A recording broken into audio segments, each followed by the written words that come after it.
গৌরহরিমা হরিকান্ত ভক্ত গৌরীদাসের বাড়িতে গৌরীদাসের মন্দিরেতে সেবা নিয়েছে। গৌরীদাস প্রভুর চরণে সেবারতি করেছেন।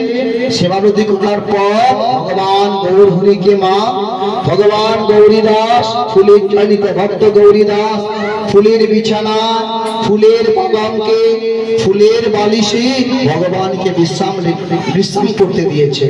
ভগবান ফুলের বিছানা ফুলের পালঙ্কে ফুলের বালিশে ভক্ত গৌরীদাস ভগবানকে বিশ্রাম দিচ্ছেন। কেমন জানি তার বহু জন্মের পুণ্যের ফল মা ভগবান আজ ভক্ত গৌরীদাসের বাড়িতে সেবা নিলেন। সকলের পারে না মা ভগবানকে সেবা দিতে। টাকা পয়সা অনেকের থাকে কিন্তু দিতে পারেন না। আর গোবিন্দ মা সবার হাতে সেবাও নেন না। গৌরীদাসের জীবন যেন ধন্য হয়ে গেল। ভগবান ফুলের বিছানায় ফুলের পালঙ্কে ফুলের বালিশে বিশ্রাম নিচ্ছে। যে সমস্ত ভক্ত গোবিন্দ চরণে পুষ্পাঞ্জলি দিতে চান তারা ভগবানের সেবা মন্দিরের সামনে গিয়ে বসুন। আমরা কিছুক্ষণ পরই ভগবানকে জাগিয়ে দেব, ভগবানকে উত্থান করাবো।